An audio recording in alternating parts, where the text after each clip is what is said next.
Donc, pour ce que l'Esprit veut nous donner, je vais vous inviter à tourner dans 2 Timothée, chapitre 1. 2 Timothée, chapitre 1, on va lire du verset 6 jusqu'au verset 14 pour introduire le sujet de ce soir. 2 Timothée, chapitre 1, verset 6 au verset 14.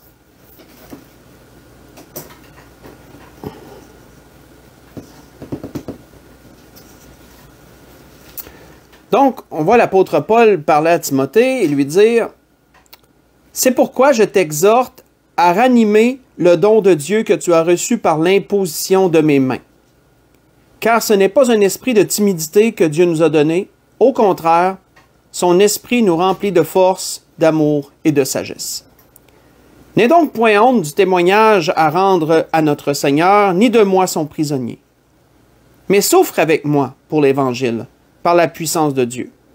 Il nous a sauvés et nous a adressé une sainte vocation, non à cause de nos œuvres, mais selon son propre dessein et selon la grâce qui nous a été donnée en Jésus-Christ, avant les temps éternels, et qui a été manifestée maintenant par la venue de notre Sauveur Jésus-Christ, qui a détruit la mort et a mis en évidence la vie et l'immortalité par l'Évangile. C'est pour cet Évangile que j'ai été établi prédicateur et apôtre, chargé d'instruire les païens, et c'est à cause de cela que je souffre ces choses. Mais je n'en ai point honte, car je sais en qui j'ai cru, et je suis persuadé qu'il a la puissance de garder mon dépôt jusqu'à ce jour-là. Retiens dans la foi et dans l'amour qui est en Jésus-Christ le modèle des saines paroles que tu as reçues de moi. Garde le bon dépôt par le Saint-Esprit qui habite en nous. On va arrêter ici. Donc, il faut bien comprendre que dans un premier temps, ce qu'on vient de lire ici, c'est un encouragement que l'apôtre Paul donnait à Timothée. On peut déceler à travers les paroles de Paul que Timothée commençait à perdre courage, que Timothée était dans un découragement, un certain découragement. Et que Timothée avait besoin de ces paroles que Paul voulait lui communiquer, ces paroles que Paul voulait lui donner pour, comme il le disait, ranimer le don de Dieu qui est en lui.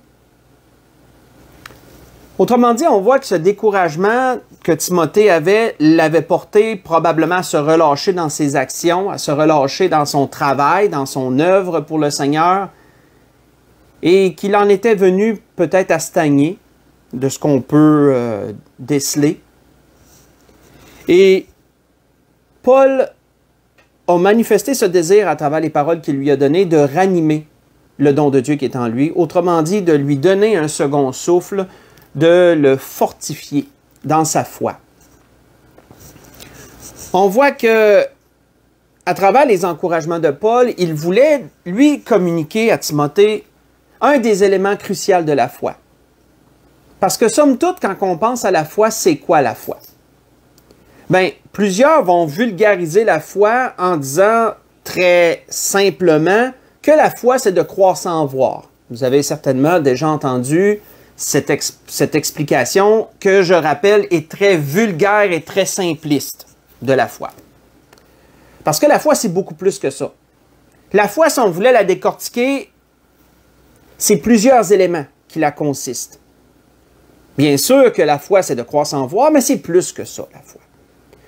On voit que quand on regarde la définition qu'un auteur en a fait, et là, vous savez certainement ce que je vais lire, mais je vais le lire quand même, faites juste écouter. On voit que l'auteur de l'Épître aux Hébreux avait donné sa définition de la foi en disant ceci, qu'il disait « Or, la foi est une ferme assurance des choses qu'on espère et une démonstration de celles qu'on ne voit pas. » Vous voyez ça dans Hébreux 11, verset 1. Un verset à surligner dans nos Bibles parce que c'est la seule référence où vous trouverez vraiment une définition de la foi. Mais quand on prend ce verset, quand on prend cette définition que l'auteur a donnée et qu'on la décortique, on peut ressortir 4 éléments qui consistent, qui font partie de la foi. 4 éléments dans la description qui a été donnée. Premièrement, la fermeté, parce que l'auteur disait, c'est une ferme assurance. Donc, premièrement, la fermeté. Hein. Quand quelque chose est ferme, c'est que quelque chose est solide, quelque chose est stable. Donc, dans la foi, par définition, est quelque chose de solide et de stable. Il ne peut pas y avoir dans la foi un chambranlement. Il ne peut pas y avoir quelque chose de chancelant dans la foi. La foi, c'est stable et solide. On voit ensuite qu'il parle d'assurance. Et donc là, ça vient rehausser un peu cet élément de fermeté. C'est une ferme assurance. Une assurance, c'est une deuxième chose qui consiste la foi. Une assurance, c'est quoi? C'est une certitude. Qu'autrement dit, quand tu as de l'assurance, c'est qu'il ne peut pas en être autrement. Si tu es certain d'une chose, c'est ça, puis c'est ça. Il n'y a pas de doute possible. Il n'y a pas de peut-être que. Il n'y a pas de je pense que. Ou de à moins que.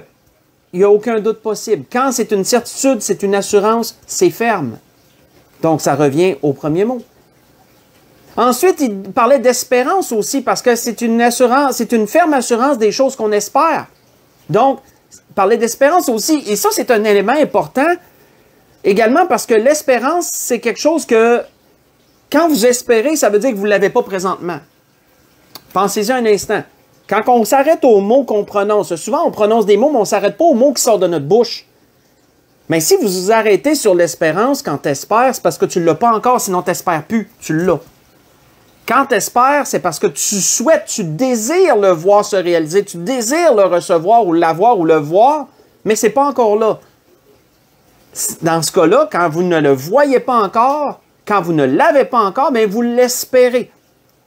Donc la foi, c'est une ferme assurance des choses qu'on espère, mais c'est également aussi l'action, parce que c'est une démonstration de ce qui ne se voit pas. Une démonstration, ça implique l'action.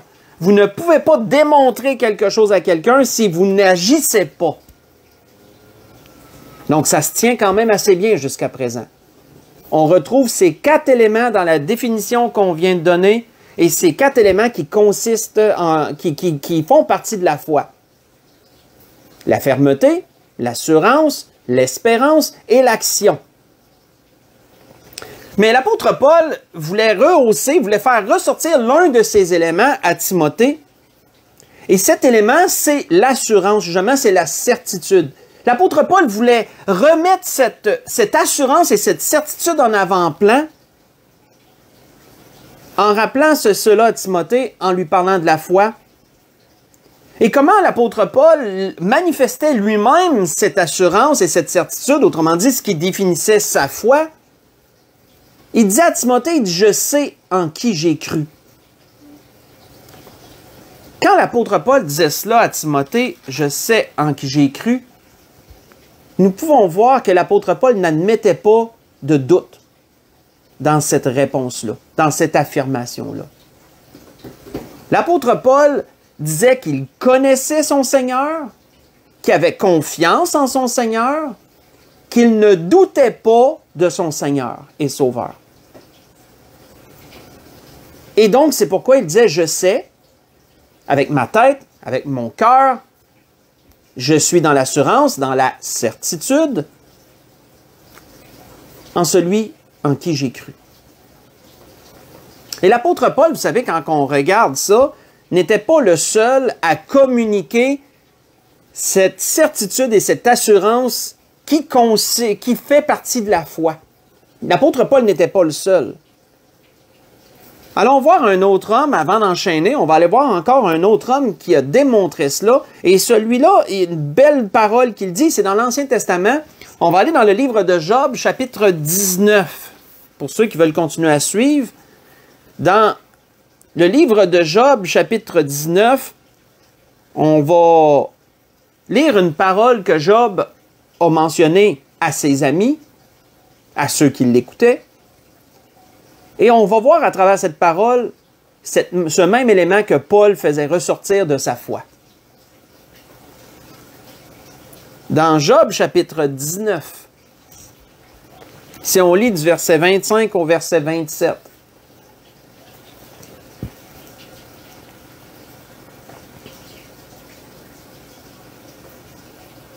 on voit que Job disait « Mais je sais que mon Rédempteur est vivant.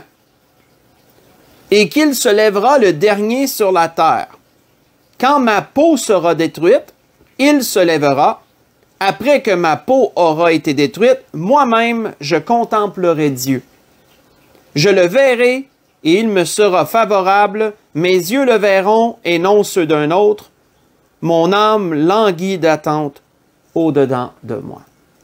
On va arrêter ici. On peut voir à travers ces paroles de Job que Job communiquait la même certitude que Paul concernant sa foi. Nous savons, quand nous lisons le livre de Job, qui est toujours un livre très intéressant à lire et à relire, que les amis de Job accusaient Job d'avoir été injuste, d'avoir été infidèle envers Dieu, d'avoir commis des péchés, d'avoir agi malhonnêtement, etc., et que tout ce qu'il vivait, c'était une punition de Dieu. Et qu'il devait se repentir, qu'il devait accepter sa punition, qu'il devait se repentir et reconnaître qu'il était puni et châtié de Dieu à cause de ses péchés. Mais Job ne se reprochait rien. Job ne pouvait pas voir en quoi il avait manqué. Pas parce que Job se pensait sans aucun péché, c'est pas ça. Job savait qu'il était pécheur. Mais ce dont ses amis l'accusaient ne résonnait pas avec lui. Il ne pouvait pas concevoir ce que ses amis l'accusaient, que ce soit ça le problème. Parce que Job savait qu'il n'agissait pas comme ses amis l'accusaient d'avoir agi. Donc Job, tout au long de son livre, fait son plaidoyer et affirme qu'il est innocent de ces choses et qu'il est prêt à en débattre jusque devant Dieu. De là, un peu sa faute, mais bon. Mais on voit ici quoi? On voit ici que Job dit à ses amis, « Je sais que mon Rédempteur est vivant. » Ça, là, ça n'admet encore aucun doute. C'est un peu comme Paul disait, « Je sais en qui j'ai cru. » Job dit, semblable. « Je sais que mon Rédempteur est vivant. » Le Rédempteur, c'est celui qui te rachète, c'est celui qui te relève, celui qui te sauve. Mon Rédempteur est vivant. Mon Dieu, en d'autres mots, je sais qu'il est vivant. Je sais qu'il existe, je sais qu'il écoute, je sais qu'il exauce. C'est une certitude que Job communiquait encore là. On voit à travers la réponse de Job les mêmes éléments qui étaient dans la réponse de Paul, qui étaient aussi dans la définition de la foi.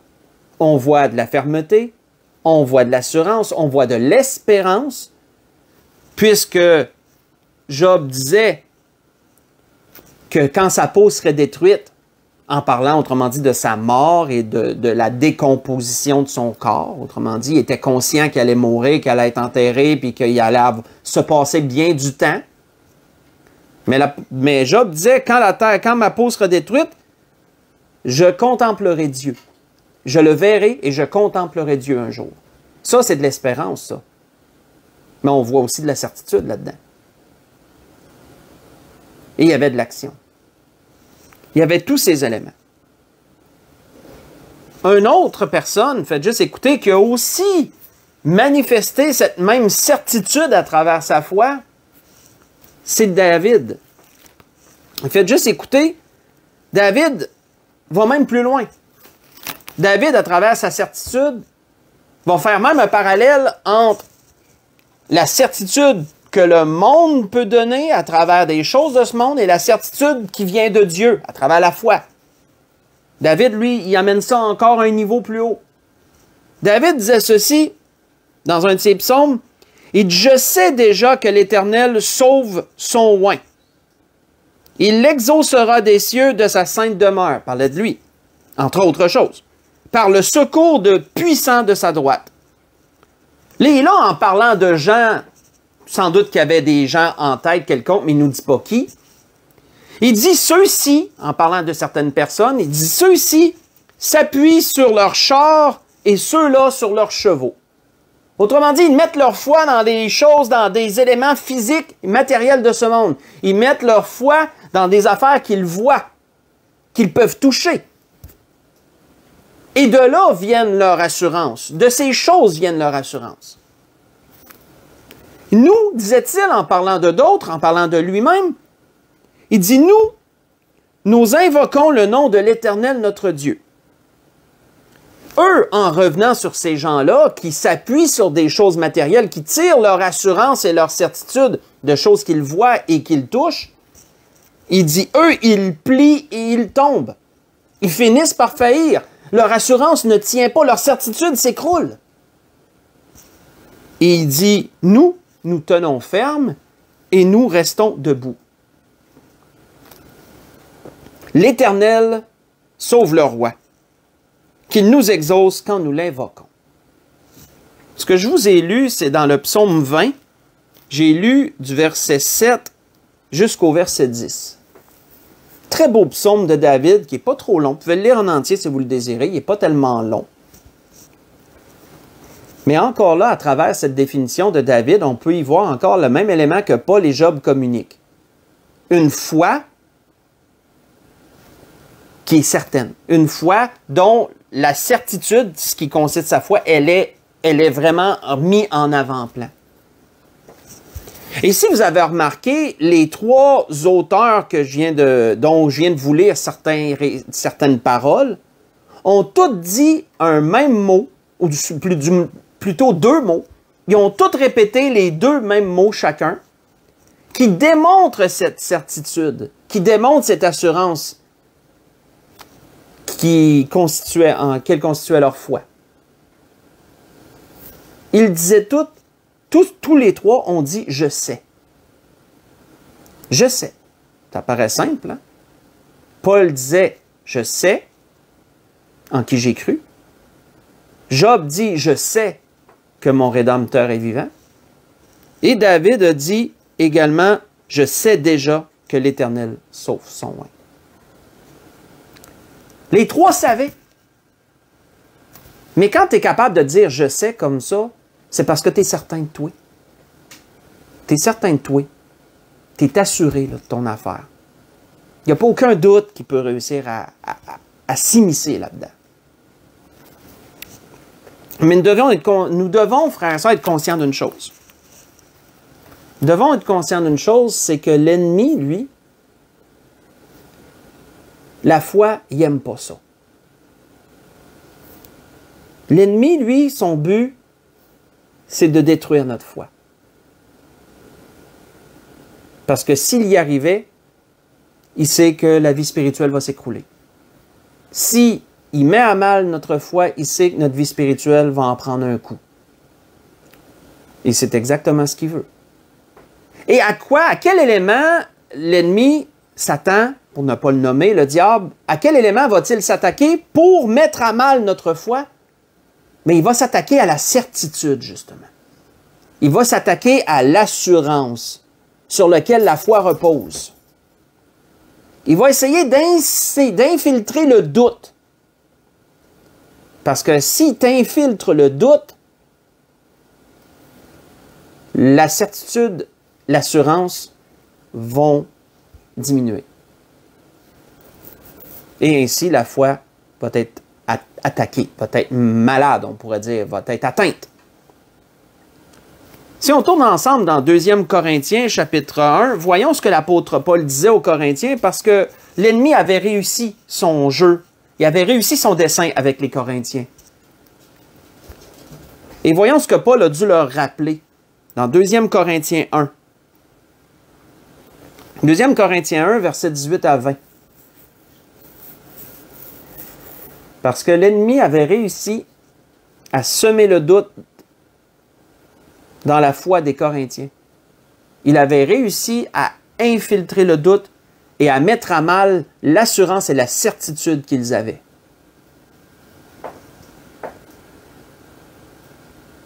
Et on voit que Paul, ça lui a occasionné du travail. Parce que Paul a vu ça et il en a été inquiet. On voit que dans 2 Corinthiens, chapitre 1, à partir du verset 18 jusqu'au verset 20, on voit qu'il est dit, Paul dit aux Corinthiens, « Aussi vrai que Dieu est fidèle, la parole que nous vous avons adressée n'a pas été oui et non. » Autrement dit, elle n'a pas été avec des doutes. Elle n'a pas été chancelante. Car le Fils de Dieu, Jésus-Christ, qui a été prêché par nous au milieu de vous, par moi, par Sylvain et par Timothée, qui ont tous été des prédicateurs qui se sont succédés à l'Église de Corinthe pour enseigner les Corinthiens. Il n'a pas été oui et non. Mais en lui, il n'y a que oui. En Dieu, il n'y a que oui. Ça veut dire quoi? C'est de l'assurance. L'apôtre Paul est en train de communiquer de la certitude, est en train d'essayer de réaffirmer cette certitude qui devait faire partie de leur foi. En lui, il n'y a que le oui. Et c'est pourquoi encore l'Amen par lui est prononcé par nous à la gloire de Dieu. Comment l'ennemi avait-il réussi à semer ce doute chez les Corinthiens? C'est à travers de faux enseignants. À travers de faux enseignants juifs qui étaient venus puis qui avaient commencé à atteindre à la réputation de Paul, à dire que c'était pas vraiment un homme honnête, que c'était pas vraiment un vrai ministre de Dieu, qui pensait juste à lui, qui pensait juste à essayer de leur soutirer de l'argent, de leur soutirer des biens, etc. Et à force de paroles malhonnêtes comme ça et de comment je pourrais dire, j'ai pas le mot exact, mais de calomnie, ben, ils avaient réussi à semer le doute chez les Corinthiens concernant Paul. Et là, Paul se retrouvait à devoir défendre son ministère et à devoir défendre l'évangile qu'il prêchait, à devoir même défendre la foi qu'il pratiquait et qu'eux aussi pratiquaient. Parce qu'ils avaient cru à sa prédication et c'est comme ça qu'ils étaient venus au Seigneur.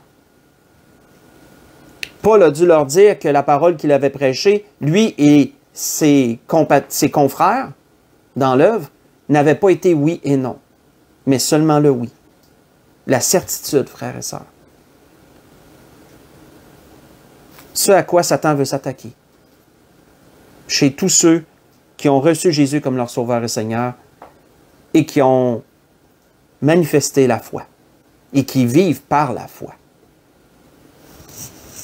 On voit que si vous voulez lire pendant la semaine, pour aller lire aussi dans Galates 5, versets 7 et 8, parce que l'ennemi avait fait une chose similaire avec les Galates. De sorte que Paul avait dû leur dire, vous courriez bien, qui vous a arrêté? Pour que maintenant, vous ne soyez plus dans la foi que vous pratiquiez. Là, je le dis, je paraphrase dans mes propres mots, mais vous allez le voir plus clairement dans Galates 5, versets 7 et 8. Quand on pense à cette idée que Satan veut s'attaquer à notre certitude, il veut s'attaquer à notre assurance, qu'est-ce que Satan va viser pour s'attaquer à notre assurance? Et là, on va un peu plus profondément dans le raisonnement. Là.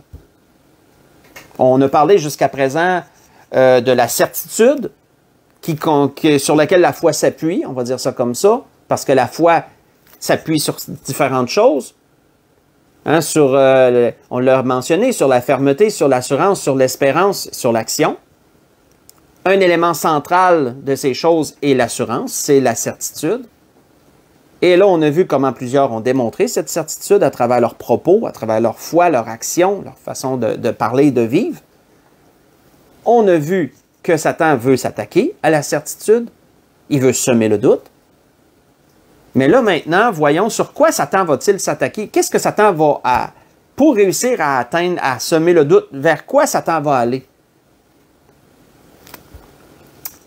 Si on va en tourner avec moi... Non, faites juste écouter. Oui, je vais y aller. Faites juste écouter. Je vais aller lire un endroit. C'est Pierre qui nous en a parlé. Et Pierre, lui, avait vu ce à quoi Satan voulait s'attaquer, puis il a voulu tout de suite mettre une brèche. Il n'a pas mettre une brèche, le contraire. Il a voulu tout de suite ériger un mur. Il a voulu tout de suite fortifier ce point parce qu'il voyait que c'était là que Satan voulait attaquer les gens. Donc, Pierre disait à ses auditeurs, il dit, nous tenons pour d'autant plus certaine la parole prophétique à laquelle vous faites bien de prêter attention, comme une lampe qui brille dans un lieu obscur, jusqu'à ce que le jour vienne qu'apparaître et que l'étoile du matin se lève dans vos cœurs. Sachez tout d'abord vous-même qu'aucune prophétie de l'Écriture ne peut être un objet d'interprétation particulière, Car ce n'est pas par une volonté d'homme qu'une prophétie a jamais été apportée, mais c'est poussé par le Saint-Esprit que des hommes ont parlé de la part de Dieu. Vous voyez ça dans 2 Pierre 1, versets 19 à 21. Qu'est-ce que Pierre disait? Pierre parlait de ceci. Pierre parlait de la parole de Dieu, la parole prophétique, la parole qui a été donnée par le Saint-Esprit à des gens qui ont parlé, qui ont écrit de la part de Dieu. Et qu'est-ce que Pierre disait? Pierre disait, cette parole est certaine, incertaine. C'est pour ça qu'il disait, nous tenons pour d'autant plus certaine la parole prophétique. Cette parole-là est certaine. Ça, c'est le mur que Pierre érige, là, devant ce à quoi il sait que Satan va s'attaquer. La parole, là, elle est certaine. Vous n'avez pas à douter de ce qui est écrit dans la Bible, de ce qui est écrit dans la parole de Dieu. Parce que la Bible n'est pas semblable aux autres livres qui existent. Aucun ouvrage philosophique ou de fausse religion écrite par peu importe qui, que ce soit Mahomet, que ce soit Bouddha, que ce soit Krishna, que ce soit Confucius, que ce soit des philosophes comme Socrate, Platon, Aristote, ou peu importe qui vous pourriez encore nommer, aucun ouvrage ne peut être comparable à la Bible, à la parole de Dieu. Aucun ouvrage. Parce qu'aucun de ces ouvrages n'a été poussé par le Saint-Esprit. Aucun de ces ouvrages n'a été révélé par Dieu et donné aux hommes. Seulement la Bible. Seulement la Bible. Et certains pourraient se dire, oui, mais comment peux-tu dire ça? Qu'est-ce qui dit que c'est vrai, ça? Bien, regardez quel livre est attaqué. Est-ce que le Coran est attaqué par les bien-pensants et les grands penseurs de ce monde? Est-ce que les écrits de Confucius, de Bouddha et de même les philosophes grecs comme Aristote, Socrate, etc., là, est-ce qu'ils sont attaqués, ces écrits-là? Non. On les cite même parfois. Quels écrits sont attaqués? Quels écrits sont remis en doute? Puis qu'on essaye toujours de les remettre en doute, même après avoir démontré des preuves qui sont véritables? La parole de Dieu. La Bible est le livre le plus attaqué depuis sa, depuis sa mise en production massive, depuis son existence en fin de compte, depuis que les écrits ont été premièrement écrits, puis qui ont été regroupés ensemble pour former le livre qu'on connaît, qui est la Bible. Depuis ce temps-là, ce livre est attaqué par toutes sortes de monde. Ce livre a été même décrit comme étant dangereux et de toutes sortes d'autres noms et de sobriquets. Pourquoi ce livre-là est tellement attaqué? Si c'est juste un livre banal comme n'importe quel autre livre. C'est parce que c'est pas un livre banal, justement. C'est la parole de Dieu et elle est certaine. Et c'est pour ça que Satan veut tellement attaquer et atteindre à la parole de Dieu. Et là, peut-être que vous dites, ouais, c'est bien beau, mais en quoi ça va atteindre notre certitude? En quoi, en s'attaquant à la parole de Dieu, Satan peut-il atteindre à notre assurance, à notre certitude? Bien, en une chose, une parole que l'apôtre Paul a dite. L'apôtre Paul avait dit aux Romains, et là je vais le paraphraser, il avait dit aux Romains ceci, la foi vient de ce qu'on entend, et ce qu'on entend vient de la parole de Dieu. La parole de Christ, il me semble qu'il a mentionné. Romains 10, verset 17. Mais si la foi vient de ce que tu entends et qu'on a décrit la foi comme étant toutes les choses qu'on a nommées et ce sur quoi la foi reposait, bien si Satan atteint à la parole de Dieu, si Satan vous met un doute sur la parole de Dieu, bien Satan va réussir à infiltrer le doute dans votre foi parce que puisque la foi vient de ce que tu entends. Comprenons-nous le raisonnement? Si Satan met un doute sur la parole de Dieu, puis que la foi vient sur ça, mais automatiquement, le doute va se transmettre comme une contagion. Le doute va se transmettre à ta foi. Parce que tu ne sauras plus si tu peux te baser sur la seule parole sur laquelle ta foi est basée. Et si là, tu doutes de la parole sur laquelle ta foi est basée, mais même ta foi est remise en doute. Et si la foi est remise en doute, ben c'est la vie chrétienne qui est en danger. C'est ta relation avec le Seigneur qui devient en danger, d'une certaine façon. On voit que l'apôtre Paul pour la certitude que lui manifestait et qu'il voulait communiquer à Timothée, parce que l'apôtre Paul voyait que Timothée était dans un certain danger spirituel. Je dis pas extrême, mais l'apôtre Paul voyait où est-ce que ça pouvait s'en aller, ce découragement que Timothée avait. L'apôtre Paul a manifesté sa certitude à travers d'une maxime, pas seulement en disant « je sais », mais aussi à travers d'une maxime, autrement dit, d'une courte phrase qu'il a répétée souvent à Timothée. Moi, je l'ai compté 4 fois dans les lettres qu'il a écrites à Timothée, je l'ai compté 4 fois, et dans la lettre qu'il a écrite à Tite, je l'ai compté 1 fois. C'est toujours la même phrase qui revient. On appelle ça une maxime. Et cette phrase-là est celle-ci. Il disait, par certaines choses qu'il disait, il disait, c'est là une parole certaine. Il disait, c'est là une parole certaine, telle chose. C'est là une parole certaine, telle autre chose. C'est là une parole certaine, frères et sœurs. Qu'est-ce que ça nous dit, ça? Ben, ça nous dit que c'est une certitude. C'est une parole certaine. Ça ne peut pas être vrai. C'est vrai, puis il n'y a aucun doute possible ni admissible là-dedans. La certitude était prédominante dans la foi de Paul, mais pas seulement la sienne. Ça en va vers la conclusion, mais si on va dans les Actes chapitre 2, Pierre, lorsqu'il a amené son premier grand témoignage, après la Pentecôte, ou pendant la Pentecôte, peu de temps, pendant la fête de la Pentecôte, quand Pierre a apporté son grand témoignage, quel homme Pierre a cité dans le début de son message? Quel homme a-t-il cité et quelle parole de cet homme a-t-il cité?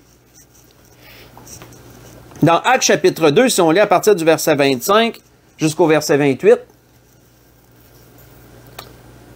on va voir que Pierre a cité des paroles de David. Et quelles étaient les paroles de David? Actes chapitre 2, verset 25 au verset 28. On voit que Pierre dit, car David a dit de lui en parlant de Jésus-Christ, parce que David avait dit des choses qui se rapportaient à lui-même de son temps, mais qui prophétiquement se rapportaient au Seigneur des centaines d'années plus tard. Car David avait dit de lui, je voyais constamment le Seigneur devant moi. David a dit ça de son temps, là. Je vois constamment le Seigneur devant moi. Bien, pour que quelqu'un dise ça, c'est parce qu'il y a de l'assurance, il y a de la certitude dans sa foi, là. Parce que moi, je ne l'ai jamais vu, le Seigneur, puis je suis sûr que lui non plus ne le voyait pas de ses yeux. Mais pourtant, il savait que le Seigneur était là avec lui. Je voyais constamment le Seigneur devant moi, parce qu'il est à ma droite, afin que je ne sois pas ébranlé. Aussi mon cœur est dans la joie et ma langue dans l'allégresse, et même ma chair reposera avec espérance. David disait ça, là. Car tu n'abandonneras pas mon âme dans le séjour des morts, et tu ne permettras pas que ton sein voie la corruption. Tu m'as fait connaître les sentiers de la vie, et tu me rempliras de joie par ta présence. Telles sont les paroles que Pierre avait citées aux Juifs qui l'écoutaient. Paroles de David qui démontrent quoi? Qui démontrent la certitude à travers sa foi, justement. Où David était capable de dire des choses sans même les voir. Ça, c'est la foi. Puis avec la fermeté et l'assurance qui en constitue. On voit que David a communiqué cette certitude-là dans beaucoup d'endroits. Dans le psaume, entre autres, 121, faites juste écouter, David disait, à la fin de ce psaume, il disait, c'est l'Éternel est celui qui te garde, et il disait, l'Éternel est ton ombre à ta main droite. Encore là, incertitude, assurance, Dieu est là, là. On voit que le psaume 23, le fameux psaume, le psaume le plus populaire des psaumes de David, David disait quoi dans ces moments les plus difficiles et les plus creux? Il dit, quand je marche dans la vallée de l'ombre de la mort, je ne crains aucun mal, car tu es avec moi. Certitude encore, assurance dans sa foi. Pour David, la présence de Dieu, c'était pas c'était pas une option, c'était pas quelque chose d'hypothétique. C'était réel et c'était garanti, c'était sûr. Et à travers tout ce qu'on a discuté, à travers tout ce qu'on a vu jusqu'à présent, c'était ce que l'Esprit voulait nous dire ce soir concernant la certitude qui anime notre foi. Rendu au point où qu'on est, en 2024, proche du retour du Seigneur. Et je vais vous confier quelque chose. Vous savez, on a les résultats de l'élection américaine.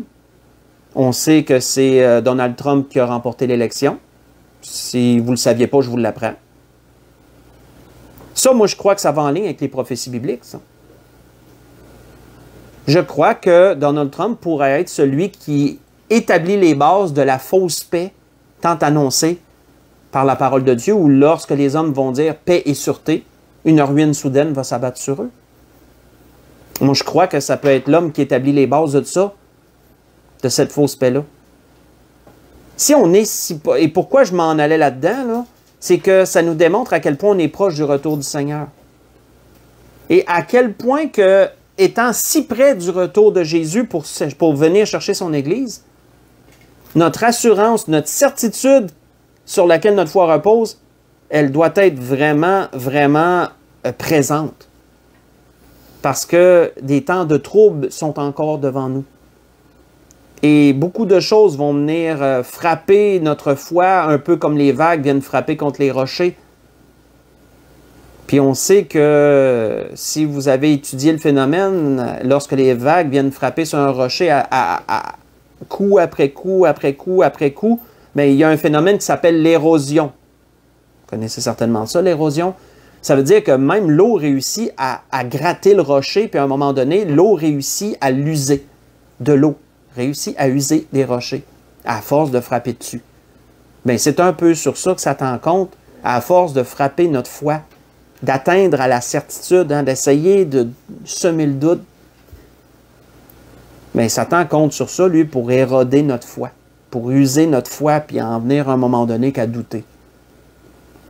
On a parlé qu'il pourrait atteindre à la parole de Dieu, mais il peut le faire aussi de d'autres façons. Mais pour mettre tout ça ensemble, c'est qu'on est si proche du but, on est si près du retour du Seigneur, on est si près du retour à la maison, il ne faudrait pas que notre certitude s'écroule, rendu au point où on est. Et je crois que c'est entre autres pour ça que l'Esprit a voulu nous reparler de ce sujet ce soir si important, qu'est la foi, mais surtout, sur quoi la foi, qu'est-ce qui consiste la foi, qu'est-ce qui constitue la foi, entre autres choses, la certitude et l'assurance. Et pour conclure, ce que l'Esprit a voulu nous donner ce soir sur ce sujet, on va aller voir qu'est-ce que notre Seigneur, lui, en a dit.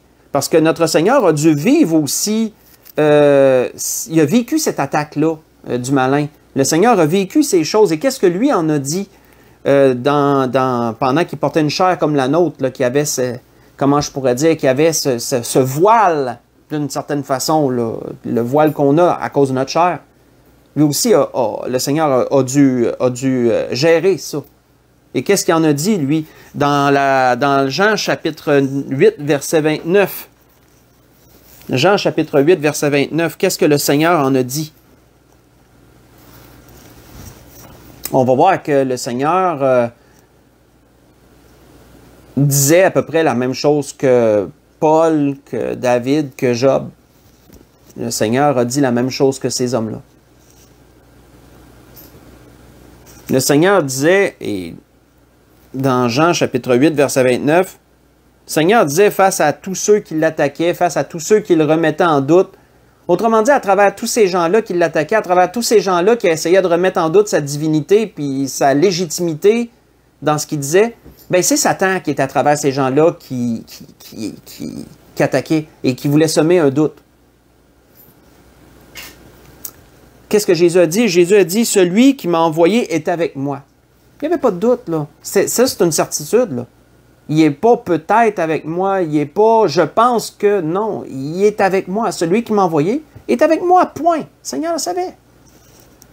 Il ne m'a pas laissé seul, parce que je fais toujours ce qui lui est agréable. Et on voit que le Seigneur a réitéré ça beaucoup plus tard, juste avant de souffrir.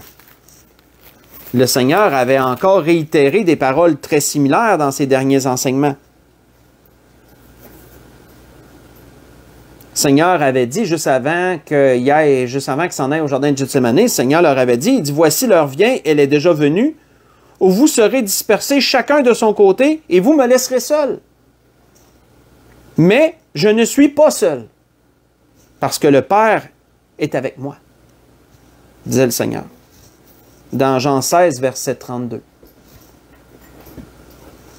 Et cette certitude et cette assurance, le Seigneur l'a communiquée à tous ceux qui croiraient en lui. Savez-vous? Dans la Grande Commission. On l'appelle comme ça. Là, ceux qui sont plus anciens, vous allez savoir où je veux dire. Matthieu 28. Matthieu 28, verset 20. Qu'est-ce que le Seigneur disait? « Voici, je suis avec vous tous les jours jusqu'à la fin du monde. » Ça, c'est une parole certaine, comme Paul disait. C'est là une parole certaine. Le Seigneur a communiqué cette certitude encore là. Et notre foi doit être empreinte de cette certitude-là. C'était ce que l'Esprit voulait nous dire ce soir. Donc, soyons des gens, frères et sœurs, qui ont une foi ferme, soyons des gens qui sont dans la certitude, soyons des gens qui sont dans l'espérance et des gens qui sont dans l'action. Parce que la foi, c'est tout ça. Pourquoi l'action, entre autres choses? Ben, Jacques le dit très bien. La foi sans les œuvres est morte. Donc, l'action fait partie intégrante de la foi, elle aussi. La foi se montre par les œuvres. Ça, Jacques nous l'explique très bien. Donc, méditons sur ces choses que l'Esprit veut nous donner ce soir. Et sur tout ça, je voudrais vous souhaiter à tous et à toutes une belle fin de soirée. Et aussi un bon restant de semaine. Que le Seigneur vous bénisse et qu'il vous dirige en toutes choses, en tous vos besoins. Et pour l'Église de l'Espérance, ben, on va se dire à dimanche, comme à notre habitude. Donc, je vous aime, soyez bénis et bonne fin de soirée à tous.